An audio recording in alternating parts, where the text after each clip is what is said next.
You're listening to Catalyst Talks, conversations with change agents, outliers, superheroes, and truly conscious leaders modeling what it is to be an unstoppable force for good in this world. What lit these catalysts on fire to do their work, and what nuggets of wisdom can they share with a world literally on fire? This podcast is for you who cares deeply and seeks to catalyze the world. I'm your host, Stephanie Trager. I'm a consciousness catalyst and soul coach to superstar change agents in business, leadership, and life. In this podcast, I wear an eclectic mix of hats, including earthkeeper, healer, mindset coach, lawyer, business, sustainability, and impact strategist.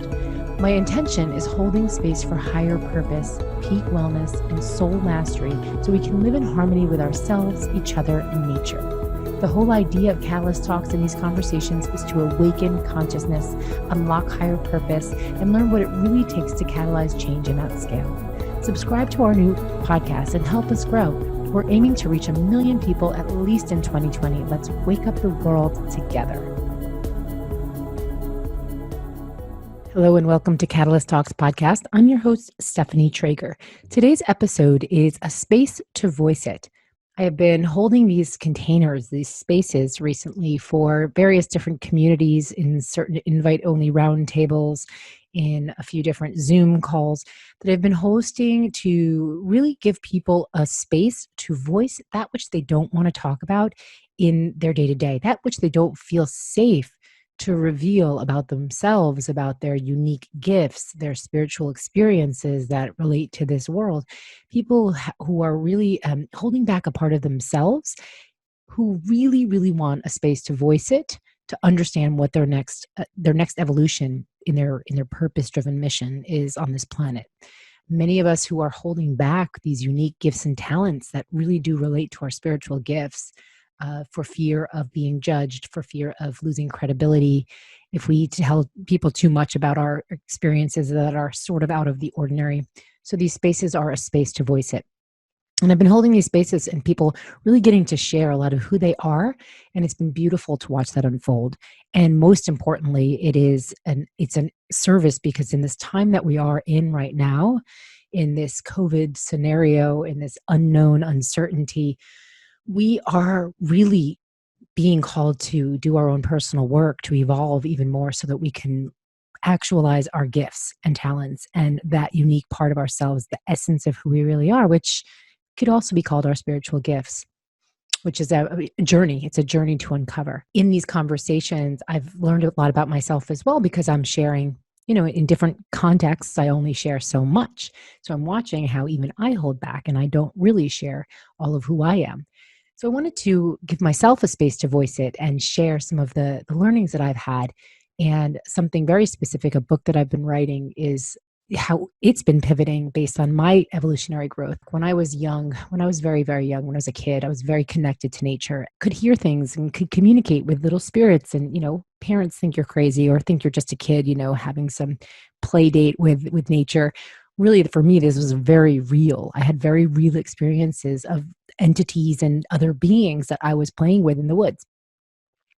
And it was very much a part of my reality, as well as a few other situations that I experienced as a baby that led to me spending the rest of my life, basically up until this day, to continue to learn how to understand, discern, and work with the gifts that I've been given, as are we all. We're all given unique gifts, and it's a function of tapping into it, opening up our consciousness even more to tap into it. So when I say spiritual gifts, really what I'm talking about is our consciousness gifts. The more we unfurl and expand and nurture our capacity to expand our consciousness, the more we receive and are able to understand the capacity of our unique spiritual gifts, or what might look like a gift or a talent in our normal life. The more we access new realms of consciousness, these become more divine, more connected to a spiritual realm. And I don't say this as no religion, there's no dogma, nothing involved in what I'm saying. It is literally a function of opening up our consciousness even more to connect more dots around what is going on around us, where do we fit in this whole ecosystem of life on this planet and in the cosmic galaxy. So once we are able to really look at that, the smaller in the smaller context of who we really are and how do we operate, how do we fit into this ecosystem, this living ecosystem on planet Earth, not just in our linear left brain, but in the wider connectedness of everything. And we're seeing that right now with COVID. We are all connected at this moment. And when we say that, what does it really mean for you? That's our opportunity to break down what does we are all connected, we are all one. What does that mean to you? And then there is this concept of separation. Separation is me, mine, I, in my world and what's good for me, without realizing that every single thing we do, everything we buy, everything we use, everything we put back into the system is connected, is to other, everything we put back in the system is connected to other people, to other living ecosystems. I exhale, my breath is someone else's breathing that in. So I exhale and the tree inhales and the tree exhales and someone else inhales. And it's this beautiful ecosystem of life, this web of life that we're all connected to. As I'm working on a book, and if anyone has written a book, you know that you get to really marinate in this subject matter and deeply ponder and learn about yourself and learn about the subject and do research. And what I've been cultivating over the last few years in this writing process is the book was coming to explain sustainability as a soft skill. It's putting forth the idea, the notion that sustainability is not a technical skill the way we look at it here in the Western world, that we see it as a technical skill of water, of measurements, of allocation of resources, of really numbers and a left brain linear concept, right? We look at sustainability as a technical hard skill. We have for a long time. When we look at sustainability from a different lens, we see that sustainability is actually a soft skill. It is a way of being, sustainability, sustainable, a way of perceiving your environment, a way of interacting with the living environment that we are all a part of, a way of being part of the ecosystem. And that is sustainability as a soft skill. Now let's look at leadership development. I've been in the field of leadership development, executive coaching, and training for a long, long time, and also in the realm of sustainability for more than 25 years. And when we look at leadership development, there's nothing in the toolbox of leadership development, of the soft skills required for good leadership. There's nothing that talks about sustainability as a soft skill. And so my book, for a few years ago when I started writing, was focused on, it was Bill back then, which has changed, was conscious leadership for a sustainable world. And it was putting forth the idea that sustainability is a soft skill. And now, a few years later of writing and putting it down for a long time as well, and marinating and growing myself, I realized that sustainability is actually a spiritual skill. It is a spiritual practice. And when we look at it in that holistic capacity, we have a chance of actually achieving a sustainable world. Otherwise, it's just not holistic enough. For example, we're looking at technology that will provide sustainability solutions to certain things like 5G internet, for example, high-speed internet. And how is that going to support the interconnectedness of everything and smart cars and smart cities? And well, maybe that's not actually that sustainable because we don't really even know the negative, harmful side effects of 5G. And when I say we, I mean the collective mainstream, because the other we are following scientists, PhDs, engineers who are actually putting out studies, medical doctors who are talking about the negative implications of wireless technology, especially the exponential emissions of the 5G technology, and not to mention the space waste. If we look at satellites that are 5G satellites, the space waste that causes, and all of the other detrimental side effects of the electrification of Earth in the steadfast commitment to sustainable development. We look in there and we say, is this an oxymoron? Is this true? What is our cognitive bias telling us? What is our cognitive dissonance telling us? No, it really is good. But on one hand, we know that it can provide solutions. On the other hand, we know that it can cause harm. So how is that really sustainable? Whose agenda is this serving? I'm not here to talk about 5G. In this space to voice it, I am here to talk about why sustainability is actually a spiritual practice. When I was in my 20s, early 20s, I had just graduated college. I moved out to California from New York. I drove out west, and I started really remembering my awakening as a child, and that kind of went to sleep for a little while. But in my early years of college, it really started coming back. And I had several teachers in college that really helped me facilitate that. And when I moved out west, I had never seen nature like that before. I'd never seen big sky and mountains and giant trees the way I did when I was driving through Montana and Seattle, the Seattle, Washington area, all the way down through Oregon and California. And when I got into California and I hit the ancient redwood forests, I could not believe my eyes.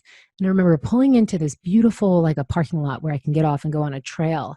And I went into this giant grove of ancient redwoods in one of the state parks and in Humboldt County, California. And I remember being in there and having the most divine spiritual experience where the trees literally spoke to me. And they said, "We need your help." And I had no idea what it was about. Okay, I'm from New York. What are these trees talking about, right? So I got in my car a little while later, after I stayed there for a bit, got in my car, pulled out of the parking lot, and I saw this giant truck. It was one logging truck that had one tree trunk on it. Now, I had seen for the first time in my entire life what a logging truck looked like on the drive out west. Never saw that in my life on the East Coast. But here I am and I see what a logging truck looks like, but it has hundreds of little trees on it. And when I was pulling out of this parking lot and I saw one giant ancient tree, because here I am with the ancient trees and I'm looking, wait, you should not be on a truck bed right now. And this was only one chunk because that's all that could fit on the truck at once. And I was like, oh, and I followed I followed the truck and it went around a bend and around a bend. And meanwhile, this whole road I was on was all these giant ancient trees. You go around the bend and it was this bald mountain after bald mountain, like just completely clear cut, bleeding earth. You don't see that unless you're following a logging truck because otherwise you're kind of, cordoned off to the tree museum. That's what we used to call them, tree museums. I saw the bald land and it was just so sad to me. I knew exactly what those trees were talking about. And it turned into about almost 6 years of me staying there and doing environmental activism, working to protect those forests. And I had, during that time, a good friend of mine who I had met while we were doing some tree sitting, and yes, we were doing tree sitting, and we were working really hard to connect with the loggers who, they hated us. We were preventing them from making money because they couldn't cut trees if we were in the woods. And we were very much connected. It wasn't like a rogue, some rogue act. We were connected to a network of activists who were working really hard to halt the decimation of this important temperate rainforest ecosystem. In part, it was called Headwaters Forest, was this area of 7 different groves that we were working to protect. And lawyers were filing temporary restraining orders, biologists were surveying and evidencing the endangered species in the area, watershed organizations were educating local landowners, and lobbyists were doing their thing in the Capitol. And so while we were here, the loggers were really pitted against the environmentalists because this was this was once a family-owned business that was taken over by a Texas-based corporation that gained ownership in a hostile takeover, basically. And it was bent on one thing: liquidation of all assets at all costs. So we were pitted against the loggers were pitted against us, and they were like trying to kill us with their chainsaws. Well, one of my friends was actually killed by a logger. He fell a tree on his head. We had the whole thing on video. And the logger was screaming things like, "If I had my pistol," and he said, "This one's coming for you." And then he fell a tree and it landed exactly on my friend's head. And my friend's name was his forest name was Gypsy, David Nathaniel Chain. And this was a very pivotal moment in my life. And I ended up making a commitment to myself. I'm going to do whatever I can to get justice here. And it wasn't only myself who did that. There were several of us who were like, "Hey, we have to get justice," because the entire thing was dismissed as an accident.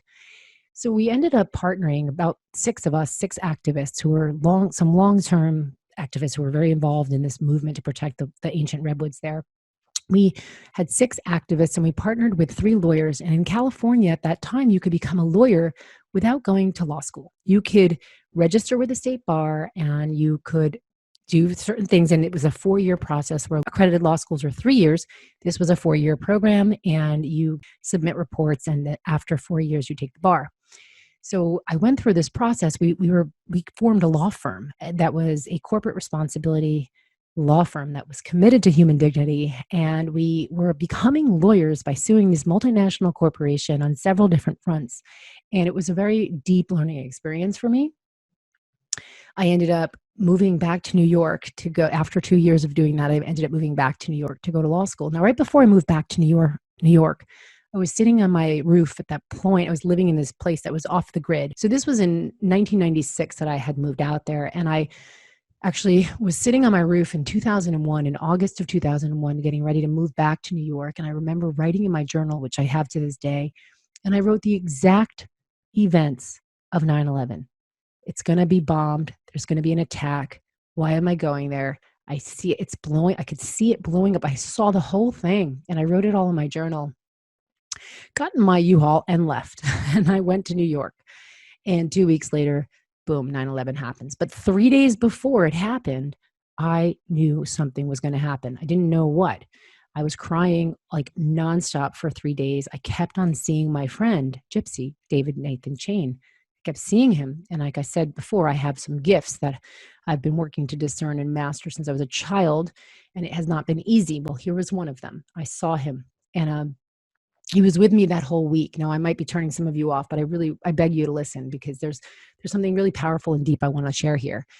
Yeah, am I worried about potentially losing credibility with some people by sharing these gifts and this information? Possibly, but this is my story, and this is a really powerful story because I know a lot of people have these stories that they don't tell. They need a space to voice it.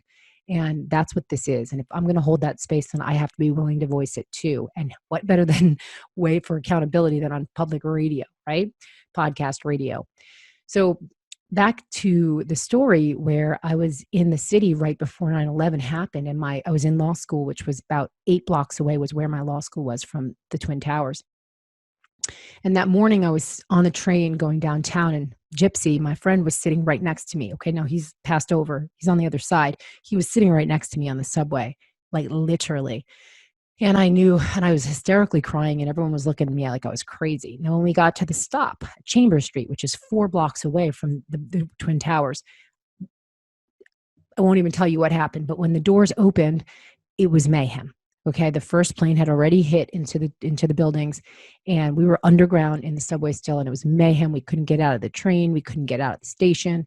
Finally, we walk up the stairs, we get onto the street. Everyone's looking up at the sky, looking at one of these planes in the building, basically, and it was just the most shocking thing I've ever seen. And I'd seen some pretty shocking things, right, in the forest. I'd been chased by loggers with chainsaws. There had been some pretty scary things. I've been face to face with mountain lions by myself in the woods. I'd been chased by bears. So this was intense, right? This was probably the most intense thing ever, to see a plane hit the building in front of me and everyone on the street. While we were looking up, the second plane hit. And so the next like hour or two, where all of the events were unfolding, the buildings fell. It was crazy. It was mayhem. And I'm sharing this because, so many of us have experienced major trauma, major trauma. And that trauma is lodged in the collective. It's lodged in our own lives. It's lodged in the collective. And there's so much healing to be done.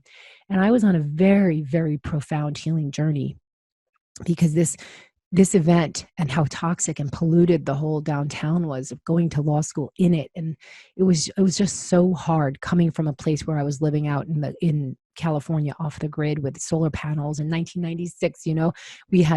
This was a long time ago, and we were doing real growing our food and living naturally in this beautiful place that everyone was solar, everyone was off grid. So it was dark, and here I am in New York City, downtown, 9/11, having to go into this toxic pit every day, fear everywhere. The whole city was like, a police state. It was so scary and intense. The energy was so intense. And with the types of spiritual gifts, let me just call them, that I have, the ability to see things and the empathic channels that could be very wide open, it was really, really challenging for me. So I embarked on this intense journey of healing all of myself, from the time I was a kid to, all of these traumas that I had experienced. And in that process, I knew that I was on a path of figuring out what my purpose was because I couldn't figure it out. I was tired of fighting as an activist. After law school, I ended up going to Brazil for about 6 months and did some work for the Open Society Institute and was doing human rights research in Brazil. And I had spent many years in Brazil as a martial artist. I was passionate about. I spent many years in Brazil as a martial artist. I was a passionate capoeirista. I'd been training and studying this beautiful Brazilian martial art for years, capoeira. I devoted years of my life to it. It was very much a therapeutic passion of mine and a discipline of mine as I was working through all of my stuff all of those years. And very physical. It was very physical, a lot of acrobatics. And this was my passion. It was my thing. Went to Brazil for this work I was doing for the Open Society Institute. And when I came back to New York, I was very burned out on activism. So I took a job in a corporate law firm. I'm sharing the story with you because I'm going to get to the juice. Sustainability is a spiritual practice in a minute. All right. I get back to New York, and I ended up taking a job in a corporate law firm in a corporate litigation practice where I was doing a lot of discovery, that part of litigation that is, collecting evidence and reviewing evidence. And my work was pretty much to review documents of like things that I considered egregious, things that I wouldn't be defending if you paid me, but I was on the side defending it and I was being paid. And so this was a huge soul, out of alignment thing. And I was looking for what was next.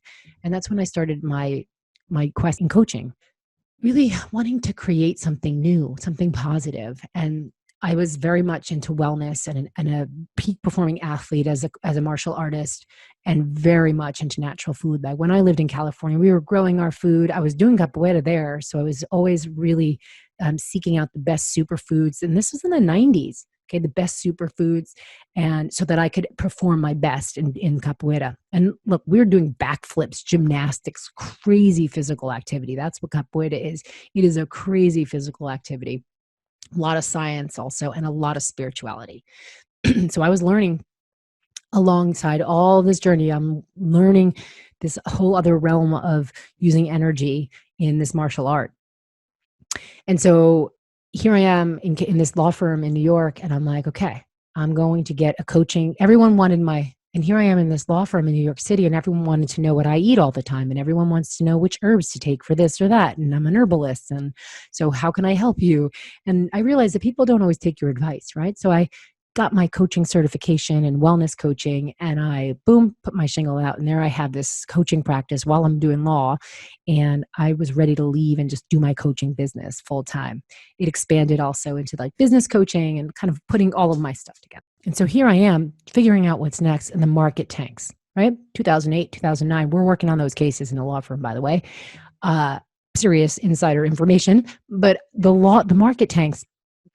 And here I am like, oh my God, I can't do my business.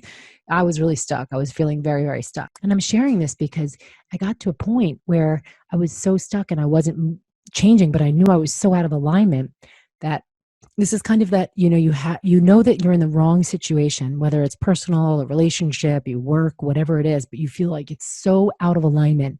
The cognitive dissonance is so intense. And that when I talk about cognitive dissonance, it's knowing something is bad, but doing it anyway. And that was where I was. It was so intense. And cognitive dissonance has a very severe punishment. It really does. And it happens for all of us collectively on this planet as we are, we know that XYZ is bad for the environment, but we do it anyway. And then what? We can't breathe. It's hot. The place is on fire. Yeah. The ramifications are severe. So here I am. And my life has always been sort of as a surrogate. I've noticed this, and I've had many opportunities since I was very young or my early 20s. When we were in the forest activism space, it was there were several times that I was invited by the Native Americans in that area, the Yurok tribe, to join them in prayer ceremonies for the forest, to pray for the healing of the forest. And so I learned at a very young age how Indigenous people and Native people really, really pray, and how they hold space for they consider the forest the same as themselves, as if they were praying for their own selves. Like we in the Western world, we go and we have therapy for ourselves. They have prayer ceremonies, and they consider the forest themselves. They're the same thing. And so I learned this at a very young age and was able to bring these principles, these wisdom principles with me and look at how we live as society. And this is not sustainable. Those more spirit connected, divine prayer and focused ceremonies for the planet, that is a spiritual practice right there, right? That is a sustainable spiritual practice. To live in harmony with nature is a spiritual practice. That is what sustainability must include. So here I am in the law firm, totally out of alignment, and I ended up having a severe brain injury that left me incapacitated almost for 2.5 years. I was non-functional for 2.5 years. It was so much pain, and I was absolutely ready to take my life because I couldn't function. No more martial arts, no more. I didn't even know who I was. And I ended up going to Ecuador, as it was on my bucket list. And I was planning to just take my life when I came back, but I ended up having a very powerful healing while I was in the Amazon. And I didn't go there for that. I'm an herbalist and I have a teacher. Rosemary Gladstar has been my teacher for many, many years. And I was doing an apprenticeship with her and a small group of women. And I ended up going with her on this journey to Ecuador, her and Rocio Alarcon, who is a shaman from Ecuador. And the journey was to learn how healers use plants in their healing ceremonies or in their healing practices. And we were traveling all over. And then we had this opportunity to go to the Amazon. And when we were there, we were visiting this community. When we arrived, the medicine man Don Juan, said, so sorry, I can't sit with you tonight. We have to do a ceremony. We have sick people in our village, but you could be part of our ceremony. So that night, we're part of the ceremony. We're sitting around his hut where he's healing people the whole night. And I tell you, to witness this was like, it was the most powerful honor I've ever experienced in my whole life. And in the middle of that ceremony, he got up and he was doing a little bit of healing around us on the periphery of the circle.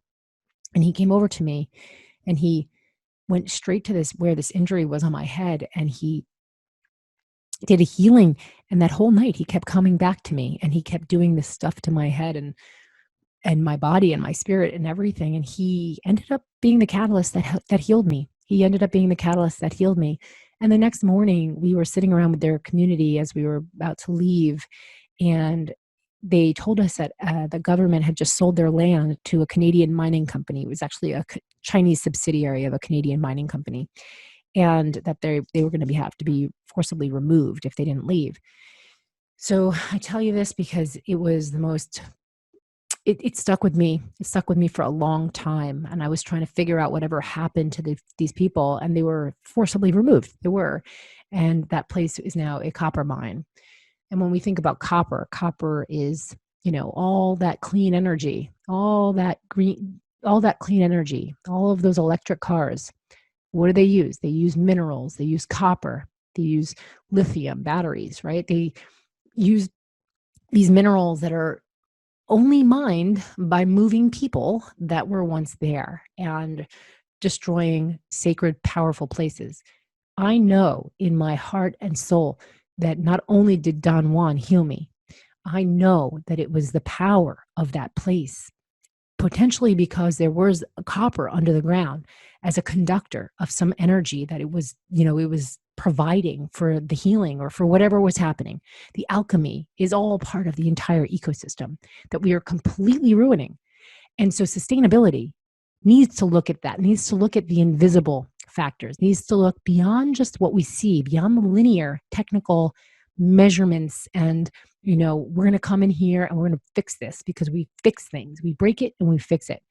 But that's not the holistic practice. When we look at sustainability as a soft skill, when we look at sustainability as a soft skill, we see, there's heart that goes here. We see that, there's spirit that goes here. There's a connection. We are part of the ecosystem. It's holistic. It's part of leadership. It's a way of being. It's being mindful of our environment. And then when we take it to the next level as a spiritual practice, sustainability as a spiritual practice, we realize it's about consciousness. The more evolved we become, the more our consciousness expands, the more we're able to see and connect more dots the dots of our impact. If I put this into the system, if I put plastic into the garbage can, I'm going to be eating that plastic somewhere, somehow, some way, right? Anything we put out, we put in. We are inputting it back into our bodies because we are all connected to this earth and ecosystem. If you were put into a box and it had some soil, you had some food there, you had to do your excrement in the box too, and you had to do everything and live in that little box, that whole universe in there. And then you put two more people in there and you have to figure out how you're all going to live in there. You're going to grow your food in there. You're going to compost your food in there. You're going to use your excrement somehow in there. You're going to somehow reuse the same water, and you're going to be recycling the air. And you had to figure all that out. You'd pretty soon realize, wow, we are all connected. Well, that's the world we live in. We live on this earth, one breathing ecosystem in the giant galaxy of the cosmos. And we are all connected. So sustainability as a spiritual practice includes expanding our consciousness, understanding even more who we are as humans, knowing yourself even more, and recognizing that there are so many more life forms that we don't see in the invisible. For those who can see it, it's obvious, and for those who don't see it, you can actually train your mind. You can train your spiritual mind to see more.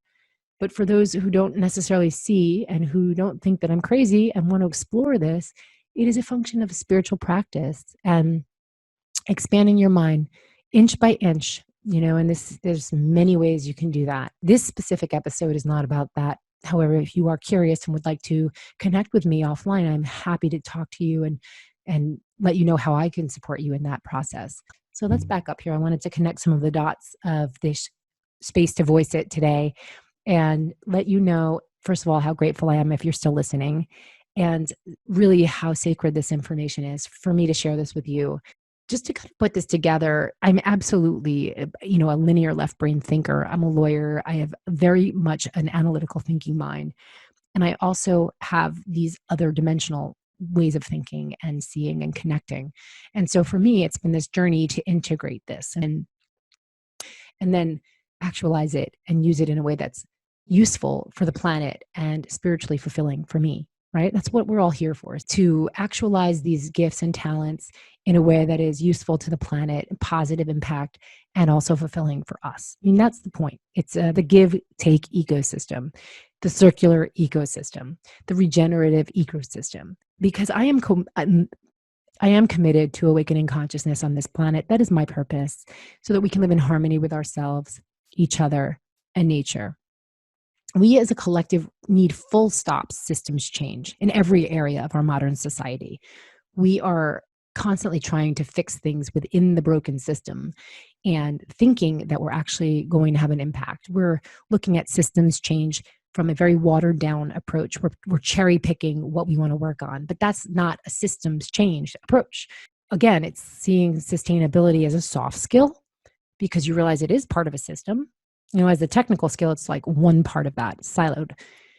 As the soft skill, it is a systems change function. We got to look at the whole system and think about, map it out and see how everything is connected and how everything impacts everything, and then find those lever points and start there. So the enormity of this challenge is very much brewed in differing worldviews. And worldviews have to do with the spiritual capacity, our consciousness. When we see the world one way and think it's just our one way, and we're not open to having our assumptions challenged, we're kind of pigeonholing ourselves into a worldview. And that comes in through sustainability as a technical hard skill. It comes in sometimes as sustainability as a soft skill, but sustainability as a soft skill is a bridge to understanding that we have to expand our worldview and be willing to look at our own cognitive biases. That is a soft skill, right? That is looking at diversity and inclusion and looking at ways that we see the world, our own unique the paradigm that we're stuck in, versus looking at, if I was in the Amazon and the indigenous people actually do believe that the copper in the ground has a life force, energy, and a spirit and a soul, we need to leave it there. That's actually a worldview. And we might not have that worldview in the West. I do, but we might not have that worldview in the West as a collective. If we're willing to look at other worldviews and actually look at the spirit aspect of it, That's where we're crossing the bridge into sustainability as a spiritual practice, at least being willing to understand that ancient people who've been on this planet for thousands of years and living in the same ecosystems for thousands of years might have a thing or two to teach our very young modern society. The Kogi people, I've talked about this before if you've heard my other podcasts. The Kogi people, an indigenous group in the Sierra Nevada mountain range in Colombia, in northwestern Colombia, they believe that we are their younger siblings because they are a 4,000-year-old civilization that has figured out how to exist sustainably for so many years, thousands of years. And yet we are clearly like driving ourselves to extinction, and we're a very young society. So they're the older siblings in this world, and we're the younger siblings, like the children on the planet who are wrecking the house. And if we are willing to really look at that bigger worldview about, the way that the Kogi live, the way that a lot of indigenous communities and Native Americans live, they believe in the spirit of this planet. They believe in nature's spirit. They believe that nature is our relative, trees are our relative, water is relatives, our relations. And that is expanding sustainability into a spiritual practice. So I leave you with a nugget today. My work is to bridge the worldviews through activating higher purpose. When you think about what your purpose is, what is your higher purpose? Just take that to another level. Maybe what is your higher purpose? The purpose you think you might have is to do something here. Is to do something here. Our higher purpose is of being, a way of being, and expanding our consciousness so that we can hold what needs to be held in order to do what we're doing in an even more elevated and conscious way. Now, I am driven by a massive love for wild places, ancient trees, and helping people fall in love with nature so they can fall in love with themselves. Because we are nature, and we are all indigenous to this earth. We are all indigenous to the earth. When we look at it that way, you realize that sustainability actually is a spiritual practice. It's a way of being.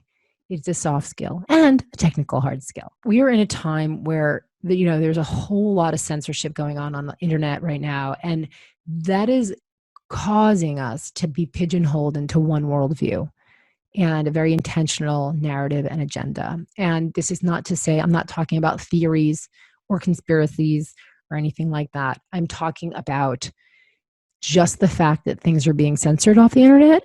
Why? Why are we not allowed to hear other people's opinions? This is a time right now for a mindfulness revolution where we get to expand our consciousness and really grow as humans, do our deeper inner work.